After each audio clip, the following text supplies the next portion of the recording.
Kemudian di antara hal yang membantu kita untuk menghilangkan kesedihan, yaitu jangan memutar kembali masa-masa yang lalu. Kenangan-kenangan lalu hapuskan. Ada seorang mungkin ya punya anak meninggal dunia. Kemudian dia masih simpan bonekanya, dia masih simpan bajunya. Ini jangan, ini menyiksa diri. Sudah sedekahkan kepada orang lain. Nanti dilihat bonekanya, dia nangis lagi lihat anaknya. Lihat sepedanya, dia nangis lagi lihat apa? Anak. Jadi itu terjadi. Sudah itu semua barang kasih orang. Jangan mencoba untuk mengingat masa lalu yang menimbulkan kesedihan, karena itu diingin oleh setan. Ya. Setan ingin apa? Liyahzunal ladzina amanu. Setan ingin agar orang beriman sedih. Kenapa kalau orang beriman sudah sedih dan kesedihannya berlebih-lebihan, tidak mengantarkan dia dekat kepada Allah, akhirnya banyak perkara akhirnya terbengkalai. Dia kalau sudah sedih, terlalu sedih, ngurus anak-anak yang lain susah. Perhatian sama suami susah. Dia pun jarang pengajian, dia cuma baca Quran, nangis saja kerjanya. Maka segala hal yang membuat kita kesedihan tentang masa lalu, ngapain kita ingat-ingat kembali?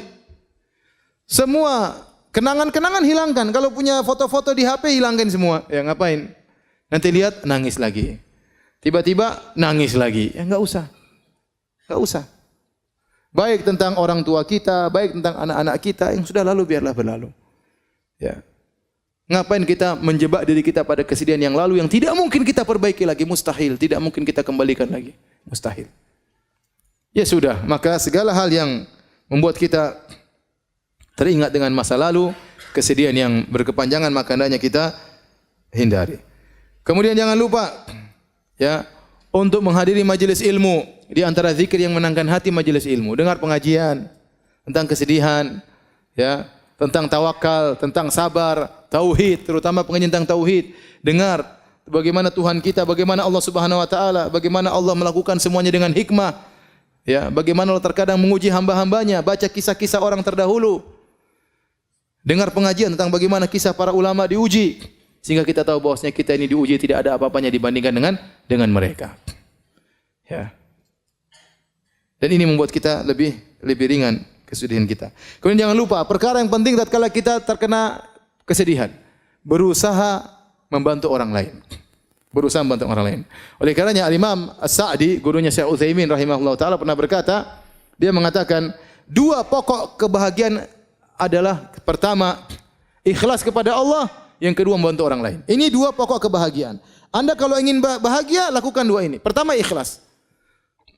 Berusaha dalam segala kegiatan ikhlas karena Allah, bukan mencari komentar manusia, bukan karena kepentingan duniawi, bukan untuk melihat ya like atau dislike, tidak peduli. Saya mencari komentar Allah Subhanahu wa taala. Kapan Anda bisa ikhlas dalam segala kegiatan Anda, maka Anda akan meraih kebahagiaan. Yang kedua, membantu orang lain. Setiap kita bantu orang lain, maka Allah akan berikan kita kebahagiaan. Allah berfirman, ya ayyuhalladzina amanu idza qila lakum tafassahu fil majalisi fafsahu yafsahillahu lakum. Bahkan perkara yang mungkin tidak butuh biaya membantu orang. Kata Allah, ya wahai orang yang beriman, jika dikatakan kepada kalian lapangkan majelis supaya atau rapatkan supaya orang bisa masuk duduk bersama antum di masjid, maka berilah kelonggaran bagi mereka. Yafsahillahu lakum, maka niscaya Allah akan berikan kelapangan bagi kalian. Kata para ulama termasuk kelapangan dada. Kelapangan dada. Ya, padahal tidak butuh biaya sehingga orang datang, silakan duduk samping saya. Itu ente bikin begitu ente dapat apa? Kebahagiaan. Tidak usah jauh-jauh, kita sholat Jumat misalnya. Sholat Jumat, full masjid rame. Ada orang bingung cari apa? Cari tempat. Kemudian kita, sini, kita rapat-rapat sedikit. Silakan, sambil antum tersenyum. Dia kemudian berdiri samping antum. Itu Allah kasih kebahagiaan bagi antum. Begitu saja. Sebaliknya, kalau antum kemudian bawa sajadah sendiri, sholat Jumat, terus kaki ente lebarin. Ente sudah siap mau datang, ente nggak mau. Dia mau sampingin, ente semakin lebarin. Pasti ente dapatkan hati ini jengkel, grundel. Allah bikin hati ente menjadi apa? Sempit. Berbuat baik kepada orang lain pasti mendatangkan kebahagiaan. Antum lihat orang di jalan, orang menyeberang, orang lagi sibuk-sibuknya, ente sempatkan waktu ngantar orang kakek tua tersebut sebentar. Berhentikan kemudian antum berjalan mengantar orang tersebut. Allah pasti kasih kebahagiaan.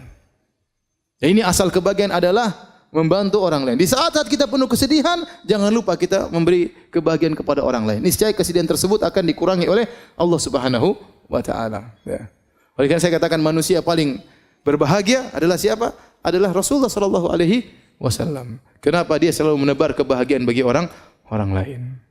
Siapapun yang minta bantuan kepada Nabi, maka Nabi pun membantunya sebisanya. Itulah Rasulullah sallallahu alaihi wasallam. Maka cobalah kalau kita ditimpa kesedihan, bantu orang lain.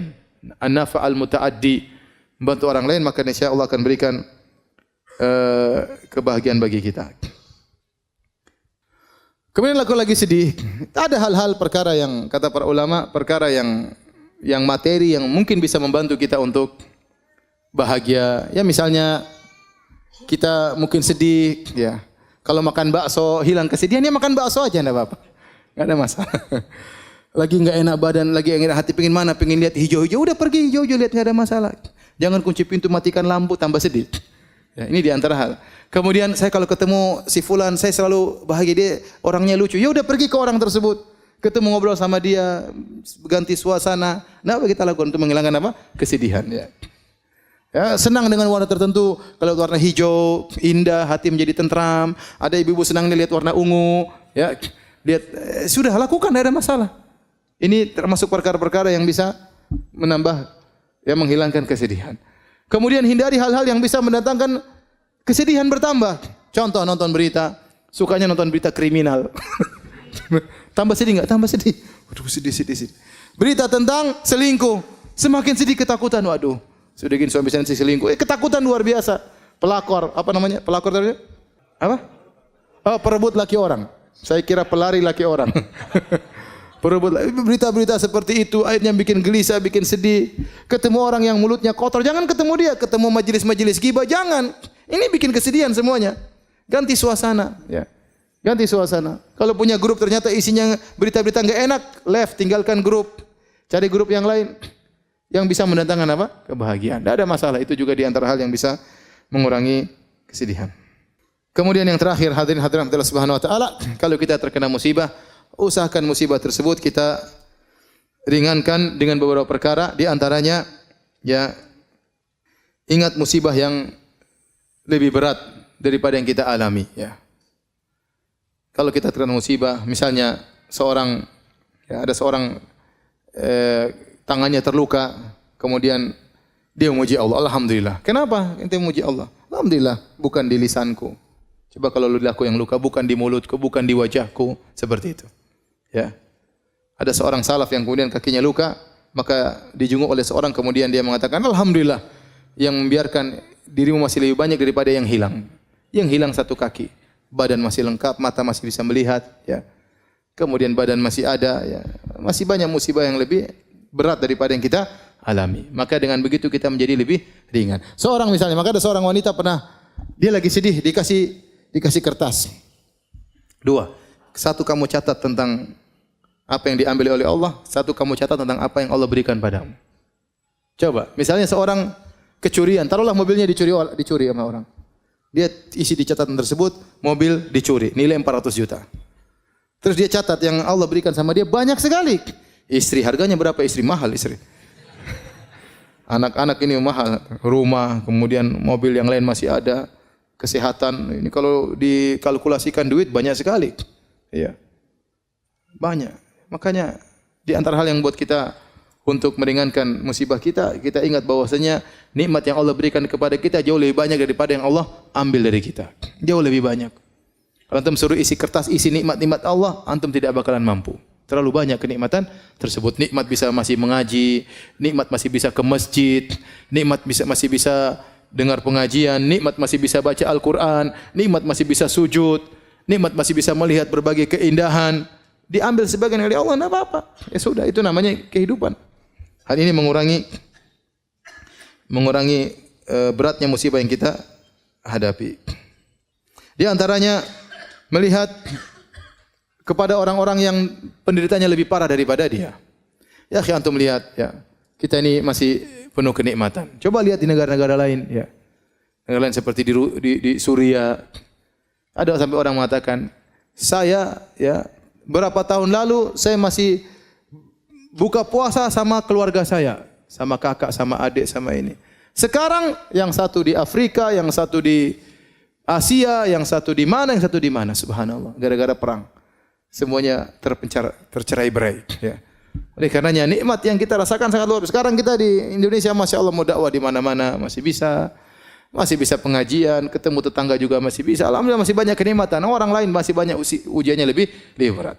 Maka betapapun kita terkena musibah pasti ada orang lebih berat daripada kita. Seorang yang misalnya dia tidak punya kendaraan, hanya punya sepeda. Ya lihat ke bawah masih banyak orang yang tidak punya sepeda masih jalan kaki. Lihat ke bawah lagi masih ada orang yang tidak bisa jalan kaki bahkan naik kursi roda tidak bisa jalan. Ada yang tidak bisa naik kursi roda terduduk di rumahnya enggak bisa apa-apa. Masih ada orang yang seperti itu. Maka semakin kita lihat orang yang lebih parah daripada kita, maka insyaallah mengurangi penderitaan musibah yang kita hadapi. Kemudian kita selalu bertafaul, yaitu optimis bahwasanya betapapun lama musibah yang kita alami pasti ada jalan keluar. Inna ma'al usri yusra. Pasti ada jalan keluar. Di balik kesulitan ada kemudahan. Namanya mendung tidak selalu mendung. Namanya musim panas tidak selalu musim panas. Akan datang musim apa? Dingin. Ya, tidak selama musim kemarau. Musim kemarau semakin parah.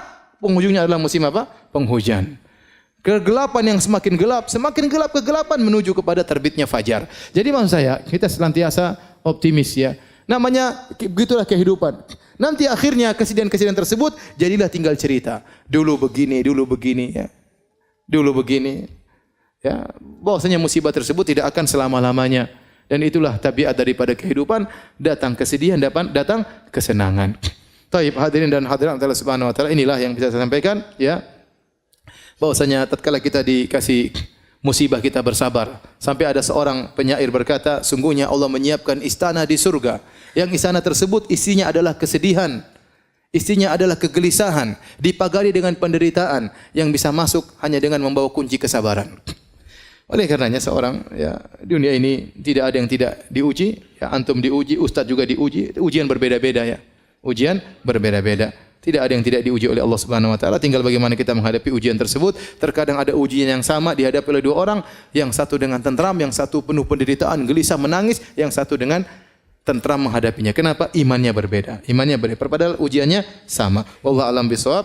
Kalau ada yang bertanya saya persilahkan.